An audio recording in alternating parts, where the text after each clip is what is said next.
शीला दीक्षित एक ऐसा नाम जिसे भारतीय राजनीति में एक विशेष स्थान प्राप्त है। दिल्ली की 3 बार मुख्यमंत्री रह चुकी शीला दीक्षित को आधुनिक दिल्ली की निर्माता माना जाता है। आज हम आपको उनके जीवन की पूरी कहानी और उनकी कुछ अनकही कहानियां बताएंगे। शीला दीक्षित का जन्म 31 मार्च 1938 को पंजाब के कपूरथला में हुआ। उनकी शिक्षा दिल्ली विश्वविद्यालय के मिरांडा हाउस कॉलेज से हुई, जहाँ उन्होंने इतिहास में स्नातक किया। शीला दीक्षित का राजनीति में प्रवेश उनके ससुर की वजह से हुआ। शीला दीक्षित ने एक बार बताया था, जब वे शादी के बाद राजनीति में कदम रख रही थी तो उन्हें परिवार और समाज से कई तरह की चुनौतियों का सामना करना पड़ा, लेकिन उनके पति और ससुर ने हमेशा उनका समर्थन किया। 1984 में पहली बार कन्नौज से सांसद चुनी गई। उन्होंने भारत सरकार में प्रधानमंत्री राजीव गांधी के कार्यकाल में सांसदीय कार्य और सांस्कृतिक मामलों की मंत्री के रूप में काम किया।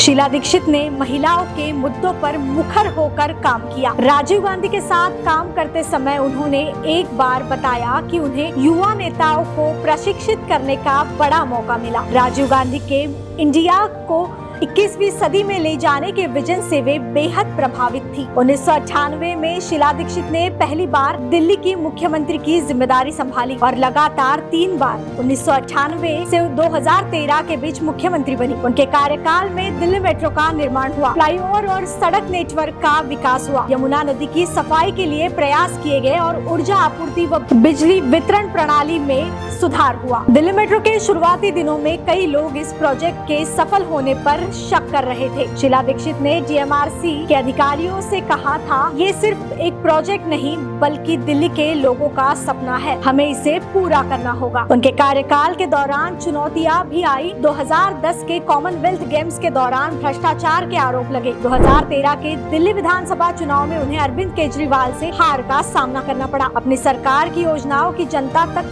सही तरीके से पहुंचाने में वे विफल रही। 2013 की हार के बाद शीला दीक्षित ने अपने एक इंटरव्यू में कहा, मैंने जनता के लिए काम किया, लेकिन शायद मैं उनकी भावनाओं को पूरी तरह से समझ नहीं पाई। ये मेरी सबसे बड़ी सीख है। शीला दीक्षित 2014 में केरल की राज्यपाल बनी, लेकिन जल्द ही उन्होंने इस्तीफा दे दिया। 2019 में उन्होंने दिल्ली कांग्रेस अध्यक्ष का पद संभाला। 20 जुलाई 2019 को उनका निधन हुआ, जिससे राजनीति जगत में शोक की लहर फैल गई। अपने अंतिम दिनों में भी शीला दीक्षित ने दिल्ली कांग्रेस को पुनर्जीवित करने की कोशिश की। वे कहती थी, राजनीति में हार जीत तो होती रहती है, लेकिन काम करते रहना सबसे महत्वपूर्ण है। शीला दीक्षित ने एक राजनेता, महिला और नेता के रूप में अपने अद्वितीय योगदान से देश को प्रेरित किया। उनका जीवन इस बात का प्रमाण है कि समर्पण और मेहनत से किसी भी चुनौती को पार किया जा सकता है। शीला जी, आज भी आप हमारे दिल में जिंदा हो। आधुनिक दिल्ली की निर्माता शीला दीक्षित की कहानी हमें सिखाती है कि राजनीति सिर्फ सत्ता नहीं